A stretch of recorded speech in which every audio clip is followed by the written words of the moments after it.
RCB 202 run chase করলো মাত্র 15 over 4 বলে। আইপিএল এর ইতিহাসের রেকর্ড রান চেস 200 রান এত কম বলে। 6 উইকেটে প্রথম ম্যাচে জয় সানরাইজার হায়দ্রাবাদ। 201 রান করার পরেও কোনো এক জায়গায় মনে হয়নি যে আরসিবিকে আটকাতে পারবে। বিরাট কোহলি, জোরে একটা হাততালি বিরাট কোহলি, কিং কোহলি কেন বলে। 1 বছর পর টি20 ক্রিকেট খেলছে। আইপিএল 2025-এর ফাইনাল ম্যাচ খেলেছিল বিরাট কোহলি, খুব একটা ভালো যায়নি, কিন্তু আজকে নট আউট থেকেছে ওপেনিং করতে নেমে 69 রান 38 বলে। তার সঙ্গে আজকে দেবদূত পাডিক্কাল একদম চমক দিয়েছে, 26 বলে 61। আর ক্যাপ্টেন রজত পাটিদার 31 রান মাত্র 12 বলে।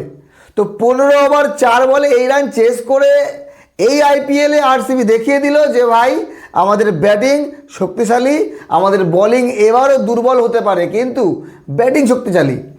যদি বলি সানরাইজার হায়দ্রাবাদ, দেখেন সানরাইজার হায়দ্রাবাদের মেন ব্যাটিং টিকে আছে দুজনের ওপর, এক হচ্ছে অভিষেক শর্মা এবং ট্রাভিস হেড, কিন্তু এই দুজনেই আজকে ব্যর্থ হয়।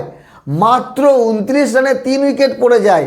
ঈশান কিষান দাঁড়িয়ে, তারপরে ঈশান কিষান একাই খেলে, কেউ টিকতে পারেনি। ঈশান কিষান 80 রান 38 বলে। আর শেষের দিকে অনিকেত বর্মা 48 রান 18 বলে। এই যে 2 ইনিংস 80 এবং 48, সেই জন্য আরসিবিকে টার্গেট দিতে পেরেছে 202 রান। তো একসময় মনে হচ্ছিল ম্যাচ কন্টেস্ট হতে পারে, ফিল্ড শট আউট হওয়ার পর কন্টেস্ট হতে পারে, কিন্তু তারপরে আছে দেবদূত পাডিক্কাল, উড়াধুরা মার শুরু করে। তো এই মুহূর্তে আরসিবি ডিফেন্ডিং চ্যাম্পিয়ন থেকে প্রথম ম্যাচ জিতে বার্তা দিল ভাই আমরা আছি, আমরা এবারও চ্যাম্পিয়ন হতে পারি, প্লে অফ তো যাবই। আমারও মনে হয় এবারের প্লে অফ অবশ্যই আরসিবি যাবে।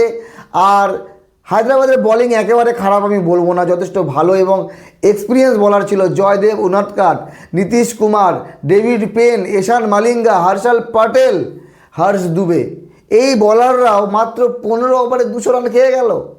কি করে খেলো সেটা কমেন্ট করে জানাবেন। আর আগামীকাল ম্যাচ আছে Kolkata knight riders versus Mumbai Indian, সন্ধ্যা 7:30টায় মুম্বাইয়ের লাইভ দেখতে পাবো ওয়াংখেড়ে স্টেডিয়াম থেকে।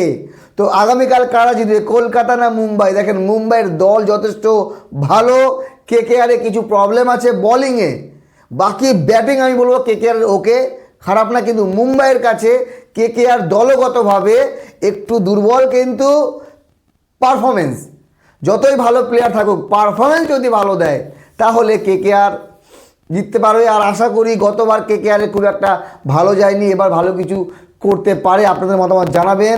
আর আজকে 400+ রান মাত্র 35 ওভারে আমরা দেখলাম। মোটামুটি এইরকমই আইপিএল চলবে, বল ব্যাটে লাগলেই বাউন্ডারি ওভার বাউন্ডারি হবে। যাই হোক বন্ধুগণ, আইপিএল শুরু হয়ে গেছে, ভালো থাকবেন সবাই।